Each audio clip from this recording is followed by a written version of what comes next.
మీకు ఈ ప్రభుత్వంలో జరిగేది లేదు. ఇప్పుడుగా 2 సంవత్సరాలు అయింది కాంగ్రెస్ ప్రభుత్వం వచ్చి. మరి 2 సంవత్సరాలు అయితే ఈ గ్రామాలకు ఏమైనా చేసిరా? ఇవాళ రాష్ట్రంలో కానీ ఇవాళ గ్రామాలకు ఒక్క నయా పైసా కూడా విడుదల చేయలేదు. మరి ఇవాళ ఏ అభివృద్ధి పని కూడా జరగలేదు. ఒక సీసీ రోడ్డు కూడా వేయలేదు. మనం చూస్తూ ఉన్నాం ఇవాళ రాష్ట్రంలో రైతులకు మోసం, మరి ప్రజలకు మోసం, విద్యార్థులకు మోసం. ఇవాళ హాస్టల్లో ఇవాళ ఫుడ్ పాయిజన్లు. ఇవాళ రైతులకు 2 లక్షల రుణమాఫీ అని చెప్పినారు, అది లేదు, రుణమాఫీ లేదు. మరి ఇవాళ చూస్తాం రైతు భరోసా అని చెప్పినారు, మరి ఇప్పటికే 3 సార్లు రైతు భరోసా ఎగ్గొట్టినారు. మరి ఇలా కాంగ్రెస్ ప్రభుత్వం మోసం చేసినటువంటి నాయకులు ఇవాళ గ్రామంలో సంకపురం గ్రామంలో ఇల్లు తిరుగుతున్నారు. ఏ ముఖం పెట్టుకొని తిరుగుతున్నారని ఇలా ప్రశ్నిస్తున్నాం. మీరు ఏ అభివృద్ధి చేస్తున్నారు? ప్రజలకు ఏం హామీ ఇస్తున్నారు చెప్పండి. ఇవాళ సంకపురం గ్రామంలో బడి లేదు, బడికి కాంపౌండ్ లేదు, గదులు లేవు, ఏమి లేవు. మరి కట్టిస్తారా? మరి ఏం పరిస్థితి? మరి ఎట్లకెళ్ళి మీరు ఓటు అడుగుతున్నారు? మీకు ఓటు అడిగే హక్కే లేదు. మీరు ఏం చేయరు.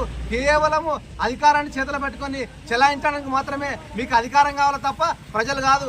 ప్రజలను చూసుకునేది, ప్రజల బాగోగుల కోసం ఉండేది ఒక బీఆర్ఎస్ ప్రభుత్వమే. కాబట్టి ఇవాళ సంకాపురం గ్రామంలో కూడా బలపరిచిన బీఆర్ఎస్ పార్టీ బలపరిచిన అభ్యర్థి మరి కత్తెర గుర్తు పైన ఓటు వేసి భారీగా గెలిపించాల్సిందిగా విజ్ఞప్తి చేస్తున్నాం. భవిష్యత్తులో కూడా ఖచ్చితంగా చేసేది మేమే, ఇంకా వేరే పార్టీలు చేయలేవు. చూసినారు కదా మీరు 10 ఏళ్ల కాలంలో ఆనాడు ఇవాళ గ్రామ పంచాయతీ లేకుండా ఈ సంకాపురం గ్రామం 70 ఏళ్లలో అభివృద్ధి చెందింది 10 ఏళ్ల కాలంలో చెందింది. గ్రామ పంచాయతీ ఇచ్చింది బీఆర్ఎస్ పార్టీ, మరి లైట్ ఇచ్చింది బీఆర్ఎస్ పార్టీ, ఇంటింటికి కళ్యాణ లక్ష్మి ఇచ్చింది బీఆర్ఎస్ పార్టీ, ఇంటింటికి పెన్షన్ ఇచ్చింది బీఆర్ఎస్ పార్టీ, ఇంటింటికి కేసీఆర్ కిట్ ఇచ్చింది బీఆర్ఎస్ పార్టీ, ఇంటింటికి నల్లా ఇచ్చింది బీఆర్ఎస్ పార్టీ.